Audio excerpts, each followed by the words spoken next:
Miren, mis hermanos, Dios ha diseñado este mundo de tal manera que Él decretó que en las instituciones de su creación existan líderes. Y Él ha dado líderes para que el mundo no sea un caos, para que el mundo funcione de manera mínimamente organizada y este mundo no sea una selva. Nuestra naturaleza pecaminosa demanda de gobiernos instituidos por Dios. En la carta a los Romanos, capítulo 13, versículos del 1 al 5, dice la palabra de Dios: sométase toda persona a las autoridades superiores, porque no hay autoridad sino de parte de Dios, y las que hay por Dios han sido establecidas. De modo que quien se opone a la autoridad, a lo establecido por Dios, resiste, y los que resisten acarrean condenación para sí mismos. Porque los magistrados están para infundir temor al que hace el bien. No están para infundir temor al que hace el bien, sino al malo. ¿Quiere pues temer la autoridad? ¿Quiere pues no temer la autoridad? Haz lo bueno y tendrás alabanza de ella, porque es servidor de Dios para tu bien la autoridad. Pero si haces lo malo, teme, porque no en vano lleva la espada, porque es servidor de Dios, vengador para castigar al que hace lo malo. Dios nos enseña en su palabra que nosotros necesitamos de gobiernos, de personas que nos gobiernen, que nos lideren, para que nuestra naturaleza corrompida pueda vivir de una manera organizada, sujeta a la autoridad. Aquellas personas que vivían en la isla de Creta no eran una excepción a esa realidad. Por eso cuando Pablo escribe a Tito, en el capítulo 1, que ya consideramos, y el versículo 5, le dice: por esa causa te dejé en Creta, para que pusieras en orden lo que queda y designaras ancianos en cada ciudad como te mandé. Tito, Creta es un desorden, impera el caos, impera la rebeldía, impera la subordinación. Y tu tarea como delegado apostólico es que tú pongas orden. ¿Y cómo tú vas a poner orden? ¿Cómo yo voy a poner orden? Diría Tito. Pablo le dice: nombrando líderes en la iglesia. Y es por eso que a partir del versículo 6, él dice qué clase de líderes debía nombrar en la iglesia, se debían reconocer en la iglesia. Y luego que él detalla cuáles son las características de esos líderes, a partir del versículo 10, él viene a decirnos la razón por la que esos líderes son necesarios en la iglesia. ¿Cuál es la razón por la que nosotros necesitamos en la iglesia de esos líderes? Ellos necesitan poner orden en la iglesia. Ellos deben enfrentar a los falsos maestros. Y esa tarea le acarrearía muchas dificultades y mucha mala voluntad. Pero, ¿saben qué, mis hermanos? Dios no tiene un plan B. Ese es el plan de Dios para su iglesia. Dios ha dicho que la iglesia necesita líderes.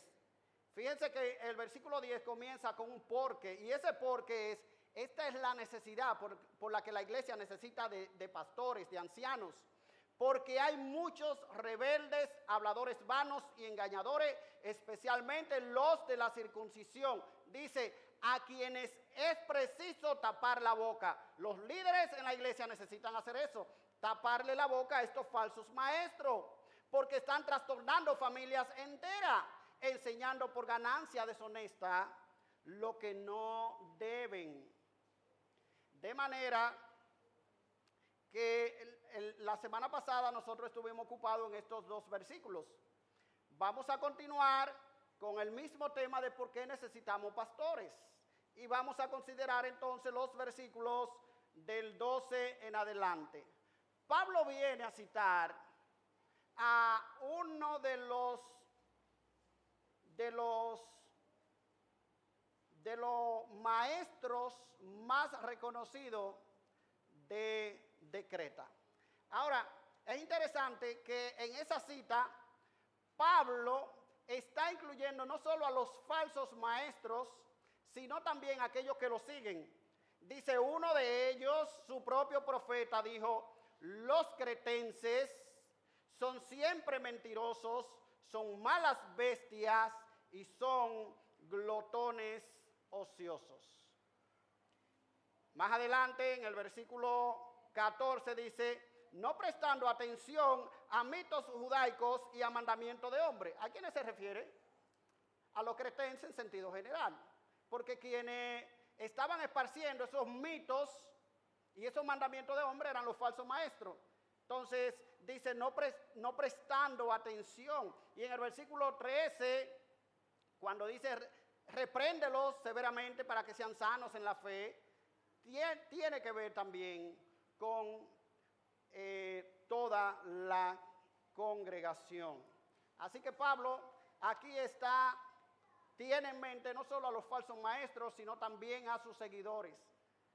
La idea es, ¿cuáles son las características de los falsos maestros? Dice Pablo, ellos son engañadores, ellos son rebeldes y ellos son habladores vanos. ¿Cómo son los cretenses en sentido general? Dice, ellos son mentirosos, ellos son glotones y ellos son bestias. Son como bestias, malas bestias. ¿Y qué debemos hacer con lo uno y con lo otro? Bueno, a los falsos maestros dice hay que taparle la boca. ¿Y qué debemos hacer entonces con el resto de los creyentes? ¿Qué debemos hacer con los hermanos, con las personas que siguen esos falsos maestros? Bueno, pues el versículo 13 dice que es necesario reprenderlos severamente para que sean sanos en la fe. De manera que el texto no está aquí enfocándose solamente en los falsos maestros, sino también en toda la congregación. Falsos maestros y toda la congregación. Luego comienza el apóstol Pablo, aquí por inspiración divina, a citar a un poeta cretense. Aunque Pablo no dice cuál es el nombre en este texto, de manera extrabíblica sabemos que se trataba del filósofo Epiménides. Este hombre vivió en el siglo VI antes de Cristo y era considerado uno de los siete grandes sabios que había en Grecia. Y al llamarle profeta, Pablo no está diciendo que es un profeta bíblico, sino que se está acomodando al uso normal de los cretenses. Los cretenses lo tenían como un hombre sabio, como un profeta. Y Pablo se acomoda a este uso popular. Ustedes le tienen por profeta, ustedes estiman que sus palabras son dignas de todo crédito. Pues yo le voy a decir lo que dice Epiménides, dice el apóstol Pablo. ¿Qué dice este hombre? Él dice de ustedes que ustedes son mentirosos. Él dice que ustedes son malas bestias y él dice que ustedes son unos glotones ociosos. Así que mis hermanos, respondiendo a la pregunta de por qué nosotros necesitamos pastores, en primer lugar, vamos a ver que nosotros necesitamos pastores en la iglesia debido a nuestra propia incapacidad para tratar con nuestros pecados. Necesitamos pastores en nuestra vida debido a nuestra incapacidad para tratar con nuestros propios pecados. Pablo dice, hay algo que está caracterizando, que está mermando, que está carcomiendo la vida de los cretenses. ¿Y cuál es? Bueno, que ellos, su característica nacional, su característica como nación, lo que más se destaca de ellos es que ellos son mentirosos, es que ellos son malas bestias y es que ellos son glotones ociosos. Ahora, vamos a ver más en detalle estas características de Pablo, que Pablo está citando aquí. Dice en el versículo, dice en la primera parte que ellos eran siempre mentirosos. Fíjense que Pablo no dice que ellos mentían a veces. Pablo no está diciendo, Epiménides está diciendo que ustedes son mentirosos. No, es que son siempre mentirosos. Siempre mienten. No es que se les zafa una mentira a veces. No, es que el mentir, la mentira se ha convertido en un hábito para ellos. Ellos tienen una tendencia natural, más que cualquier otra nación, a la mentira. Es una característica muy frecuente en los cretenses, que la mentira les sale de manera natural. En comparación con otros pueblos, ellos mentían siempre, siempre. Como vimos en uno de nuestros sermones anteriores, recuerden que decíamos que esa característica de mentir de los cretenses llegó a un grado sumo en el que la palabra cretense o cretizo llegó a significar mentiroso. Ese es un cretizo. Ese es lo que estaban diciendo es, cuídate, que ese no se le puede creer nada. No se le puede creer nada. Ese de 10 palabras que dice, 12 son mentiras. Así eran los cretenses. Un comentarista observa con mucho acierto lo siguiente. Curiosamente, allí donde prolifera la mentira, abunda también la credulidad. O sea, gente que todo lo cree, que son simplistas. Habríamos esperado lo contrario, que al vivir en una sociedad en la que uno no podía fiarse de la palabra de nadie, los cretenses serían expertos en no dejarse engañar. Pero la experiencia demuestra que la práctica de la mentira produce una extraña mezcla de cinismo e ingenuidad, en la que la verdad más sublime es rechazada con desprecio y el error más craso es aceptado con entusiasmo. Es como si, a fuerza de falsificar la realidad, los mentirosos perdieran la capacidad de distinguir lo que es veraz. Acaban engañándose a sí mismos. Así que esta gente tenía una tendencia no solamente a decir mentira, a engañar, sino también a dejarse engañar. Pero el texto nos dice en el versículo 12 que ellos no solamente eran mentirosos, sino que también eran malas bestias. Y con esta expresión, el apóstol puede estarse refiriendo a que ellos tenían una conducta cruel, a que ellos eran crueles, sanguinarios, gente así como los vikingos, que eran capaces de sacarle el corazón a cualquiera y no inmutarse,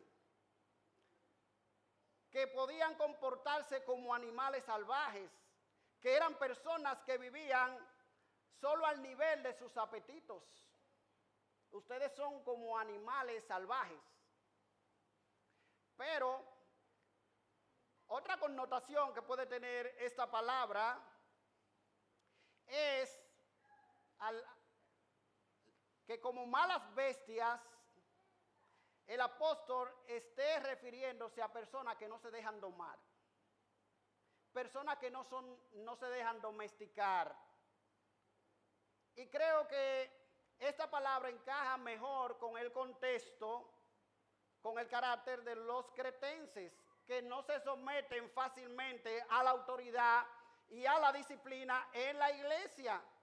Había una tendencia en ellos a la rebeldía, a la contumacia, a la insubordinación y a la traición. Pero la palabra de Dios no se queda ahí y dice que ellos eran rebeldes, que ellos eran como animales salvajes, que ellos eran crueles, sino que también ellos eran glotones ociosos. Glotones ociosos. El término glotones ociosos, literalmente en griego es vientres ociosos. Eran personas dadas a los placeres del vientre, que se han vuelto perezosas en cuanto a todo lo demás. Esta gente vivía solo para el placer, solo para comer. Viven solo para comer y para beber. Y eran como aquellas personas a los que se refiere el apóstol Pablo cuando escribe a los Romanos, capítulo 16, versículo 18, cuando dice: porque tales personas no sirven a nuestro Señor Jesucristo, sino a sus propios vientres. ¿A quiénes sirven? Dice el texto, solo a su propio vientre. Y a los Filipenses, capítulo 3, versículos 18 y 19 dice: porque por ahí andan muchos, de los cuales dije muchas veces y aún ahora lo digo llorando, que son enemigos de la cruz de Cristo, cuyo Dios es el vientre y cuya gloria es su vergüenza, que solo piensan en lo terrenal. Son sensuales, viven para satisfacer sus propios deseos, lo que sus sentidos perciben. Ellos viven para eso. ¿Y saben qué dice Pablo? Este poeta, este hombre que ustedes tienen como profeta, está diciendo la verdad. Este testimonio, versículo 13, es verdadero. Y dice Pablo, por fin un cretense se equivocó y dijo una verdad. Y ese fue Epiménides. Él está diciendo la verdad cuando habla de ustedes. Este testimonio es verdadero. Pero mis hermanos, cuando uno piensa en esa cultura y ve que, bueno, estamos hablando de una cultura del siglo I después de Cristo, uno dice, no, esta es una cultura bárbara, estas eran gente primitivas. Pero ¿saben qué, mis hermanos? Nosotros debemos tener pendiente que no hay nación que no tenga su laguna, su deficiencia y sus propios pecados. Y nosotros debemos tener mucho cuidado y ser muy cuidadosos, porque nosotros tenemos muchos pecados que son heredados de nuestro contexto cultural y también de nuestro contexto familiar. Y nosotros arrastramos muchísimo pecado, muchísimas malas mañas. Y la pregunta es, ¿nosotros somos capaces de reconocer esos defectos que impiden que nosotros podamos crecer como cristianos? ¿Somos conscientes de que estamos bajo la influencia de nuestra cultura y que eso nos marca en la mentalidad, en el espíritu, en las actitudes, en nuestras virtudes y defectos? Hermano, todos estos defectos, todos estos vicios de la cultura, como creyentes, necesitan ser dejados atrás para que el evangelio pueda prosperar en nuestra vida. Eso es lo que Pablo está diciendo. Ustedes se caracterizan por la mentira, ustedes se caracterizan por ser glotones ociosos, ustedes se caracterizan por ser personas rebeldes, pero para ustedes poder crecer en la gracia necesitan dejar eso atrás. Necesitan dejar eso atrás. Hermano, es mucho lo que se habla de la impuntualidad del dominicano. Y muchos de nosotros asumimos esa impuntualidad como algo natural. Y usted ve la gente de que, hora dominicana. ¿Qué es esto? ¿Qué es esto? Me acuerdo del escritor dominicano, don Mario Emilio Pérez. Él tenía un libro donde él hablaba acerca de la cultura del tigueraje del dominicano. Que el dominicano se cree que es más tigre que todo el mundo. Que él no puede hacer una fila. O sea, el dominicano está en una fila, en un semáforo, y él no puede esperar. Él tiene que meterse adelante a todo el mundo. En una universidad, qué sé yo, en cualquier reunión donde hay que hacer una fila, en un buffet, usted quiere irse a meter a todo el mundo delante. ¿Sabe que esos son vicios de nuestra cultura, hermano?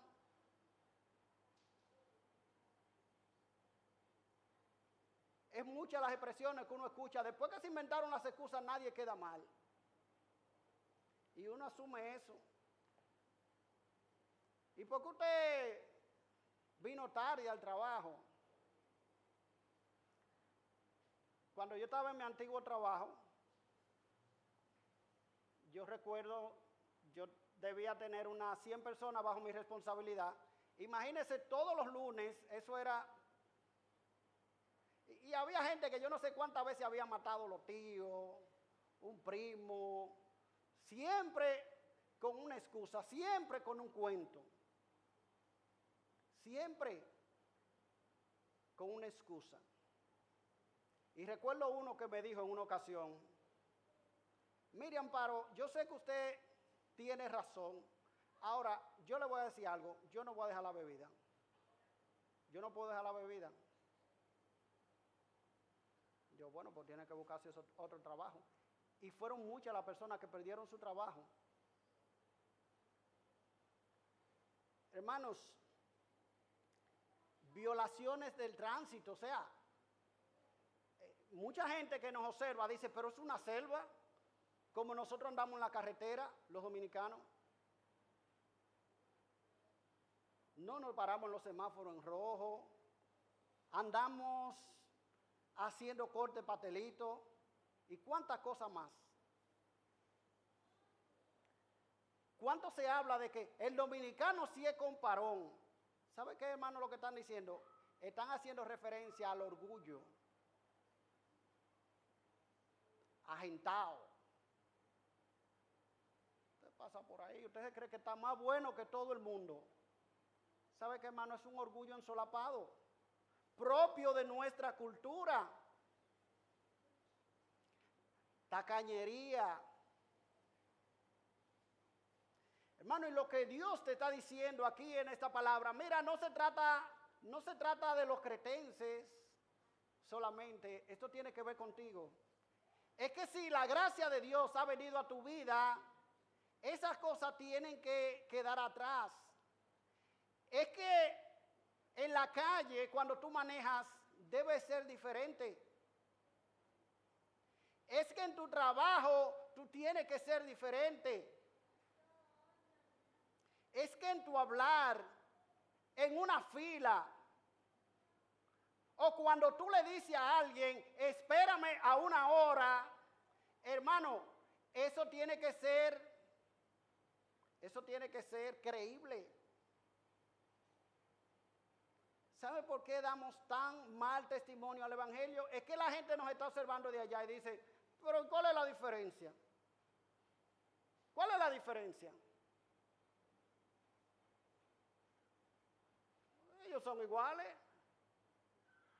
Es más, yo conozco muchísimos evangélicos mala paga. Gente que usted le presta y no le devuelven. Engañadores. ¿Y cuántas cosas, hermanos, hacemos?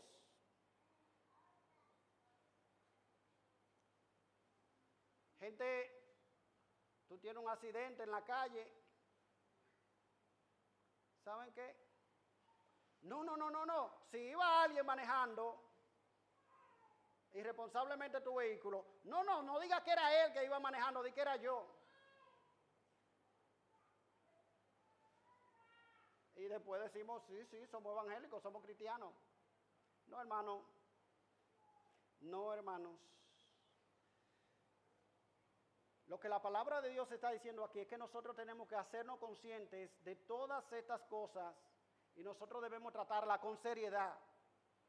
No es que nosotros salgamos por ahí riéndonos, no es que nosotros salgamos por ahí haciendo chistes acerca de estas cosas, acerca de nuestra irresponsabilidad, acerca de las mentiras que nosotros hablamos cuando le decimos a alguien a una hora y no aparecemos a otra. Eso es ser mentiroso. Eso es decir que tu palabra como cristiano no cuenta. O que usted se comprometió con alguien, sí, mira, yo te voy a pagar. Y no le pagó y no dar la cara. Y cuando el banco le llama y le llama, ay, pero estos bancos sí molestan. Y llaman ahora a cualquier hora. No, hermano, dé la cara. ¿Sabe por qué? Porque es que si el evangelio ha venido a nuestras vidas, eso tiene que cambiar, y es lo que dice el apóstol Pablo aquí. Eso tiene que quedar atrás. Y el punto aquí es que nosotros tenemos que ser capaces como cristianos de identificar estos pecados en nuestras vidas y buscar ayuda. Buscar personas que nos ayuden a tratar con pecados de los cuales nosotros no somos conscientes y de los cuales muchas veces nos salen con tanta facilidad. Pero para eso nosotros tenemos que ser intencionales, hermanos. Problemas que nosotros venimos arrastrando de nuestro contexto familiar. Ah, no, es que yo soy así, a mí me criaron así, samuro.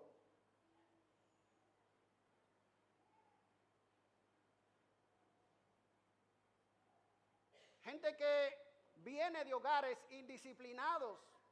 Gente que llegan a la casa y van tirando cosas por donde quiera. Hermano, y cuando se le confronta, a veces hay un problema por eso. Porque no quieren reconocer. ¿Sabe qué, hermano? No, tenemos que hacernos conscientes de que eso no está bien y que nosotros necesitamos ayuda. Y decir, mira, yo necesito que tú me ayudes con esto, que me lo recuerdes. Si tienes que recordármelo 100 veces, pero por favor, no pierda la paciencia conmigo.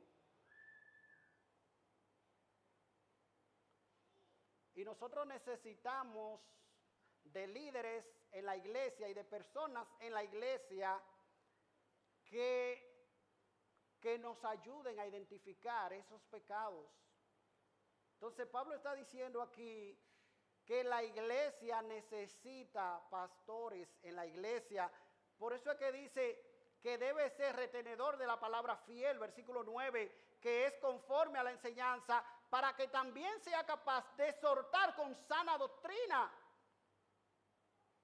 y refutar a los que se oponen. Y está hablando de los ancianos y luego dice, porque hay gente como los cretenses. Entonces, ¿por qué necesitamos pastores? Porque hay gente como los cretenses. En República Dominicana sí, pero en Pedro Brán, en la iglesia de Pedro Brán, hay gente así. Y en segundo lugar, esto nos lleva a nuestro segundo punto. ¿Qué debemos hacer? ¿Qué debemos hacer? Nosotros necesitamos pastores, mis hermanos, porque necesitamos no solamente ser conscientes de nuestros pecados, de los pecados que arrastramos en nuestro contexto cultural en que nos hemos desarrollado, sino también del contexto familiar. Necesitamos pastores porque es necesario que seamos confrontados con el evangelio para tener una fe sana. Versículo 13, este testimonio es verdadero, por eso repréndelos severamente para que sean sanos en la fe. Ahora, fíjense que cuando Pablo dice, los cretenses son mentirosos, son malas bestias, son glotones ociosos, que eso es bastante terrible, hermano. ¿Qué debemos hacer con ellos? Pablo dice, repréndelos duramente para que sean sanos en la fe. Mire que el texto nos dice, deséchalo. Con esa gente no se puede. Yo he escuchado gente, hermano, que hablan de otras naciones, especialmente de naciones vecinas. Con esa gente no se puede. No se puede con esa gente. Usted sabe que, hermano, el evangelio sí puede cambiar y transformar la vida de una persona, de una nación. Lea la historia. Esos países nórdicos, ¿usted sabe quiénes eran sus antecesores? Eran los vikingos, salvajes. Pero el evangelio un día llegó a toda esa zona de Europa. Y esas son de las naciones hoy día más desarrolladas del mundo. Muchos de los países que hoy son desarrollados vienen de un contexto salvaje, animista. Pero el evangelio llegó allí a esas naciones y transformó en su momento esas naciones. Aunque hoy día se hayan apartado, lo que trajo el cambio a esas naciones fue el evangelio de nuestro Señor Jesucristo. Y es por eso que Pablo dice aquí, no, Timoteo, no los abandone, repréndelos para que sean sanos en la fe. Pablo sabe, mis hermanos, que por más desesperado, por más hostil que sea el contexto de una nación, el contexto de una familia, el contexto de una persona, la gracia de Dios es mayor y puede darnos el suficiente poder para transformarlo y cambiarlo. Y es por eso que dice, repréndelos duramente para que sean sanos en la fe. El evangelio puede cambiar a personas mentirosas y convertirlos en hijos de Dios que digan la verdad. El evangelio puede tomar personas iracundas y convertirlas en cristianos pacientes. Puede tomar a hombres tacaños y convertirlo en personas generosas. Puede tomar a dominicanos tigres y volverlos hombres y mujeres íntegros. Sí, hermano, el evangelio puede llegar a tu vida y puede cambiar tu oscuro pasado, tu trasfondo cultural y familiar. El evangelio puede romper con esa maldición de pecado que nosotros venimos arrastrando. Pablo nos dice, sí, los cretenses son mentirosos, los cretenses son malas bestias, los cretenses son glotones ociosos, no hay nada que hacer. No.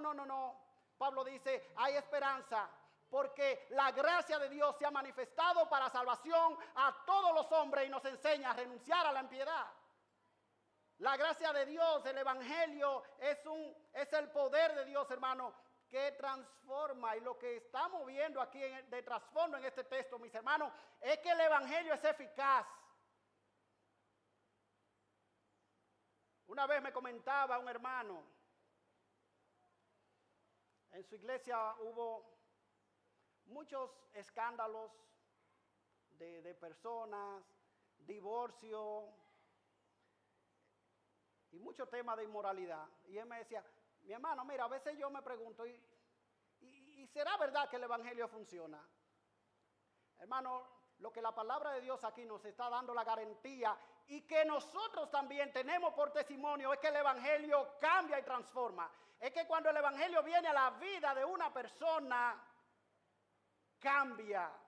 Porque si alguno está en Cristo, nueva criatura es. Las cosas viejas pasaron, he aquí todas son hechas nuevas. El evangelio toma a hombres perseguidores del evangelio como el apóstol Pablo, como Saulo de Tarso, y lo convierten en seguidores de Cristo, fieles como fue el apóstol Pablo. El evangelio es capaz de tomar un hombre rudo, áspero, violento como el apóstol Pedro y convertirlo en un hombre amoroso, convertirlo en un pastor, convertirlo en un apóstol. o gente como el apóstol Juan, que dijeron al Señor, haz que descienda fuego del cielo y consuma esos impíos. El Señor, la gracia de Dios, el evangelio llega a su vida y lo transforma y lo convierte en el apóstol del amor, el apóstol Juan. Sí, hermano, el evangelio cambia, el evangelio transforma, porque el evangelio es el poder de Dios. Por eso dice la palabra de Dios aquí, repréndelos duramente para que sean sanos en la fe. Ahora, hermano, no quiero desilusionarte, pero nuestra transformación no es un proceso fácil. No es un proceso fácil. Nos cuesta afrontar la realidad de nuestra vida y confesar que necesitamos de la obra transformadora del Espíritu Santo. Aún nosotros, con todo y ser cristianos, seguimos acariciando nuestras malas costumbres. Hay pecados a los que nosotros nos aferramos, incluso aunque en principio nosotros querramos ser como Cristo. Por tanto, debido a la dureza de nuestro corazón, necesitamos reprensión dura, lo cual no es agradable ni para el que la recibe ni para el que la da. Y es por eso que la iglesia necesita pastores. La palabra severamente, cuando Pablo dice repréndelo severamente, viene de un origen que significa cortar. La idea es repréndelo de una manera cortante. Y lo que corta duele, hermano. Lo que corta duele. Y muchas veces cuando nosotros somos confrontados con nuestros pecados, nosotros no salimos, créame que nosotros no salimos con una buena cara y felices de haber tenido una reunión con los ancianos de la iglesia. No, salimos tirando chispita, como decimos. Salimos enojados, salimos que por qué tienen que meterse en nuestra vida, que por qué tienen que decirnos tal o cual cosa. Pero ¿sabe qué, hermano? Dios está diciendo, eso es lo que tú necesitas. Tú necesitas personas que te confronten con la realidad de tu pecado. Es cierto que todos necesitamos consolación, mis hermanos, pero aún más nosotros necesitamos corrección. Eso es lo que dice la palabra de Dios, que la palabra de Dios es inspirada y ella es útil. Y una de las cosas que hace esa palabra de Dios es que corrige. Ella tiene que remover eso que está mal en nuestra vida, esa costra que el pecado ha ido acumulando en nosotros, lo tiene que remover. Y eso muchas veces se hace a través de una reprensión dura. Es la palabra de Dios, hermano, cuando viene alguien, algún líder nuestro espiritual en la iglesia y con la palabra de Dios nos hace conscientes de nuestros errores y de nuestros defectos y nos señala lo mucho que nosotros tenemos que caminar para llegar a la meta. Y esa tarea no es fácil, no es fácil. Dice un comentarista, el amor exige que a toda costa se procure el bien de que estos hombres falsos, aunque para ellos haya que emplear medios duros. Cuando la suavidad no basta, ha de hacerse el uso de la severidad, tratándose de domar fieras salvajes. La dureza es indispensable. Pero ¿sabe qué, mis hermanos? La dureza, la reprensión, no debe ser un fin en sí mismo. Cuando nosotros actuamos con un hermano motivado por la dureza, es evidencia de que tenemos un problema personal. Debemos ser motivados por el amor, pero el amor en determinadas circunstancias demanda de firmeza y de dureza. De firmeza y de dureza. Eso no significa, no ha pasado nada, hermano. No, yo te amo, hermano. Y yo quiero lo mejor de Dios para tu vida. Pero yo quiero decirte que usted falló. Yo quiero decirte que tú estás mal. Yo quiero decirte que eso que tú estás haciendo es pecado. Y que tú estás pecando contra Dios. Y que tú has pecado contra fulano, o contra esta hermana, o contra aquel, o contra tu esposo, o contra tu esposa. Y somos confrontados. Y a nadie le gusta, hermanos, ser confrontado. Pero Dios nos está diciendo aquí que eso es lo que nosotros necesitamos. Que eso es lo que tú y yo necesitamos. ¿Para qué? Para que seamos sanos en la fe. Repréndelos duramente para que sean sanos en la fe.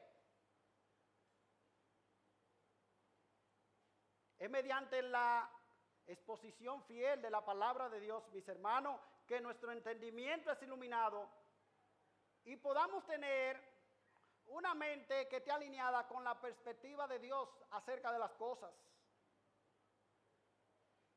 Para que nuestra doctrina pueda ser sanada y para que también la autenticidad de nuestra relación con Dios pueda ser restaurada. Porque usted sabe algo, que por lo regular, cuando estamos llenos de ideas falsas, nuestra relación con Dios tampoco es sana. Por eso dice el versículo siguiente: no prestando atención a mitos judaicos y a mandamientos de hombres que se apartan de la verdad. Ser sanos en la fe significa apartarse de cosas que no edifican. Tanta cháchara que vivimos escuchando, relaciones o amistades que no nos convienen, que lo que nos están diciendo es, no le haga caso a eso. Tú tienes razón, síguela tratando así, que el hombre tiene que darse a respetar. O no, tú tienes razón, no le haga caso, ¿qué es lo que es eso? De someterse a su marido. O no, esa pela de lengua que tú le diste estaba bien, esa la merecía, ella se la merecía. No, hermano, ese tipo de cosas debemos dejarla. O gente que quiera venir a entretenernos y decir, no, olvídate, todo está bien en tu vida. Hermano, no le pare a eso, no le dé mucha mente a eso. Dice la palabra de Dios, eso debe ser abandonado, eso debe ser tomado con seriedad. Y la tercera razón por la que nosotros necesitamos pastores, hermanos, en la iglesia, es porque necesitamos una orientación bíblica acerca de la vida de santidad. Versículos 15 y 16, todas las cosas son puras para los puros, más para los corrompidos e incrédulos nada es puro, sino que tanto su mente como su conciencia están corrompidos. Profesan conocer a Dios, pero con los hechos lo niegan, siendo abominables y desobedientes e inútiles para cualquier buena obra. Esta expresión de todas las cosas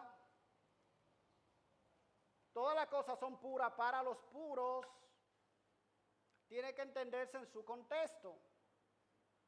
Esto no es que cualquier cosa que yo vea o haga, todas las cosas son puras para los puros.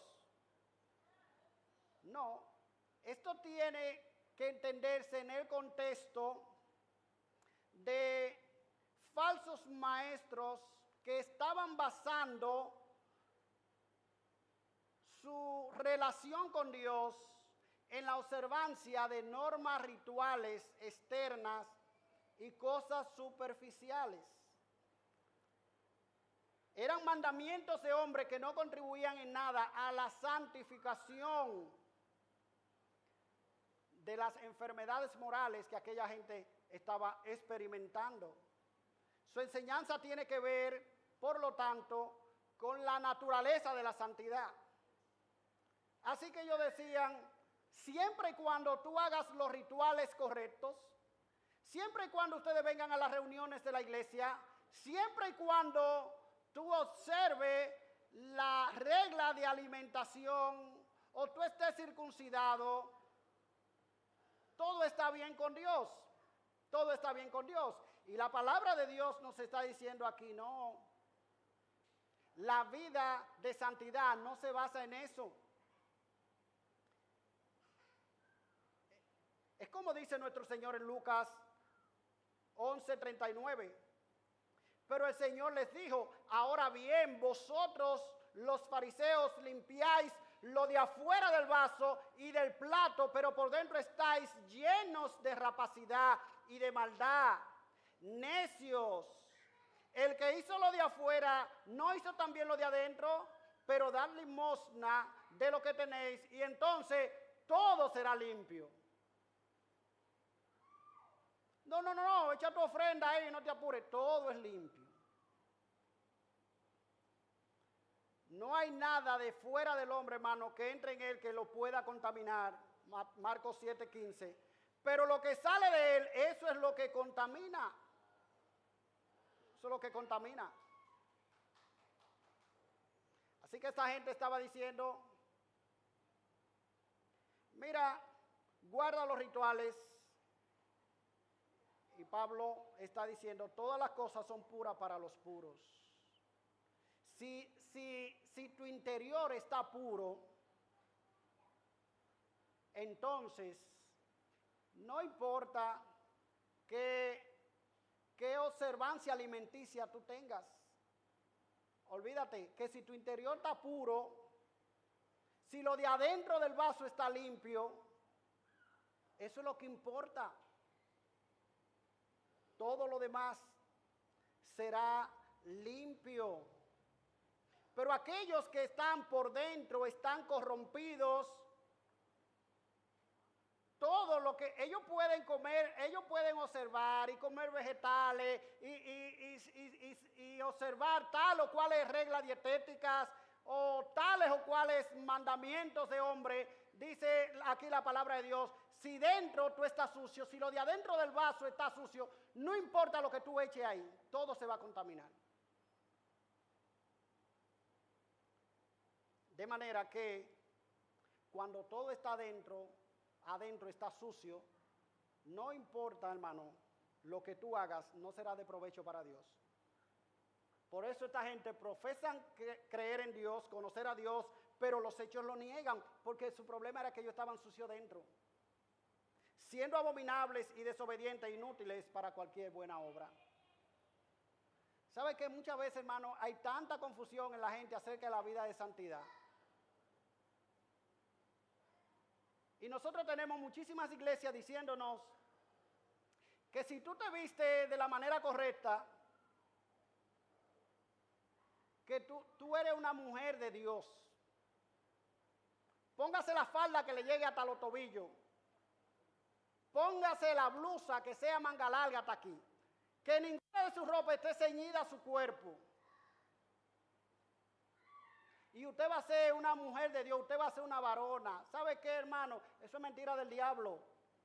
Usted puede vestirse de manera estrafalaria.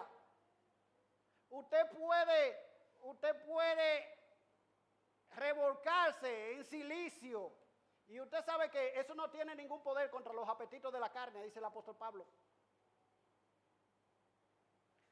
Lo que la palabra de Dios dice es que nuestro interior tiene que estar limpio, que nosotros tenemos, si nosotros no hemos sido limpios por la palabra, si el Espíritu no ha hecho su obra de regeneración en nosotros, miren, no importa que usted venga a todos los cultos de la iglesia, no importa que usted lea la Biblia en su casa todos los días, no importa que usted traiga ofrenda a la iglesia, el que más ofrenda en la iglesia, no importa que usted salga a regar tratado por ahí, que usted sea el que más evangeliza, no, hermano, nada de eso importa.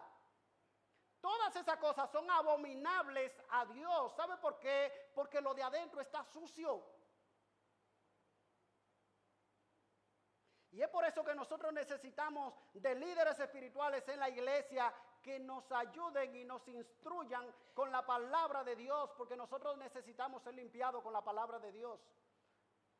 Hermano, lo he repetido muchas veces y lo sigo repitiendo. La vida cristiana no fue diseñada para vivirse solo. Y eso lo vamos a ver en nuestro próximo sermón, a partir del capítulo 2. Nosotros necesitamos de otros creyentes para vivir la vida cristiana. Porque como vimos en nuestro primer punto, hay pecados a los cuales nosotros somos ciegos, que nos salen de manera tan natural, no nos damos cuenta. Y necesitamos creyentes que nos confronten, y que nos confronten muchas veces de manera dura, que nos confronten de manera dura con la palabra de Dios. ¿Para qué? Para que podamos ser sanos en la fe, para que esta iglesia sea una iglesia de hombres y mujeres sanos en la fe. Así que con esto en mente, hermano, yo quiero decirte que la iglesia es el hospital de Dios para su pueblo. Todos nosotros estamos enfermos con el cáncer del pecado. Y una de las medicinas de Dios para tratar con nuestra enfermedad es la iglesia. Especialmente Dios ha dado pastores a su iglesia para ayudarnos a extirpar este terrible mal que es el pecado de nuestros miembros. Sabemos que este proceso de liberación de este cáncer maldito se completará cuando Cristo regrese y nosotros seamos transformados y tengamos una naturaleza que sea inmune al pecado. Y cuando estemos con Cristo, donde ya no habrá más pecado y no tendremos ya más lucha entre lo que debo hacer y lo que quiero hacer. Pero mientras tanto, mis hermanos, mientras estemos aquí en este mundo, nuestra vida, nuestra salud depende de que nosotros hagamos uso de los medios que Dios ha provisto para nosotros. ¿Y sabe quiénes son esos medios? Esos hermanos que están sentados junto a ti ahí. Son los líderes que Dios ha dado a la iglesia, son los ancianos de la iglesia.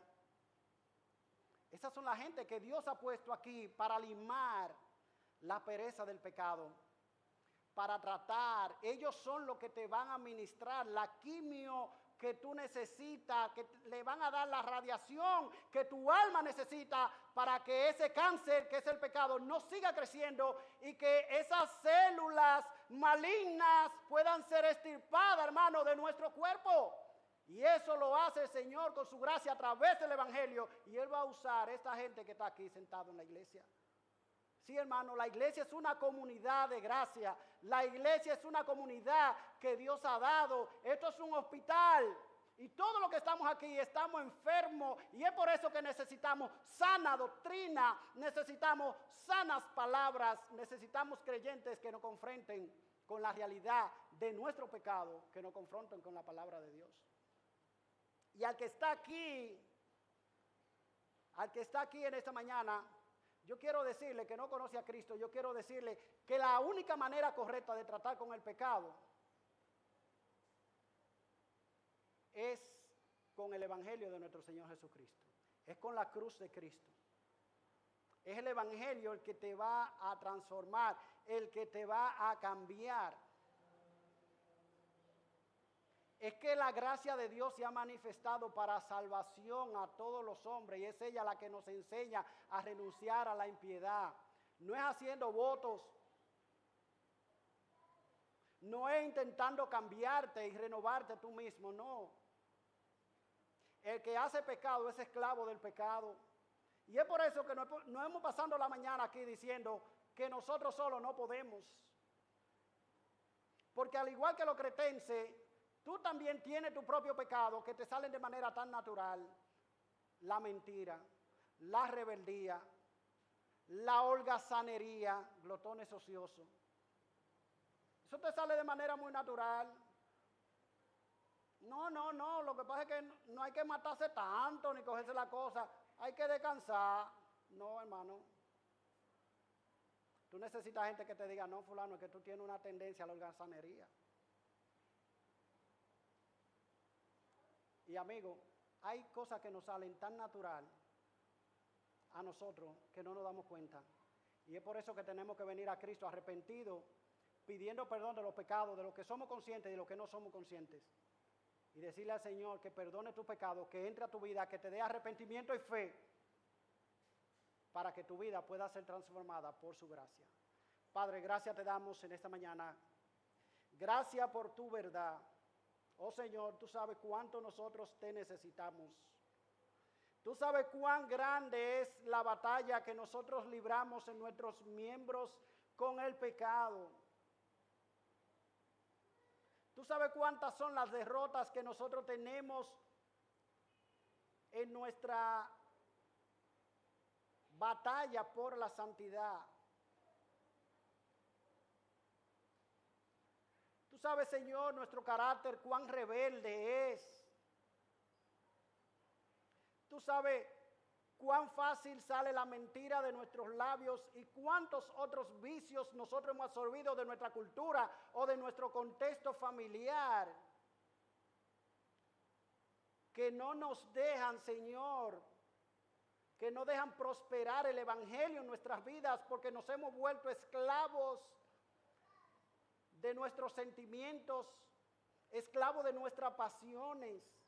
Y te necesitamos a ti, porque solamente si el Hijo os libertareis, seréis verdaderamente libres. Oh, ven a nuestras vidas, Señor. Usa a los hermanos de la iglesia para que no se atemoricen de decirnos, Señor, o de reprendernos cuando lo necesitamos. Y ayúdanos a ser agradecidos, a dar gracias por nuestros pastores, a dar gracias, Señor, por aquellos hermanos que tienen la osadía de acercarse, aun cuando nosotros le estemos poniendo stop. Oh Señor, renuévanos con tu gracia, zarandéanos con tu palabra, de manera que toda la paja, Señor, que hay en nosotros pueda caer. El viento, Señor, se la lleve, porque hemos sido confrontados con la verdad. Ayúdanos, Señor, por Cristo Jesús. Amén. Amén.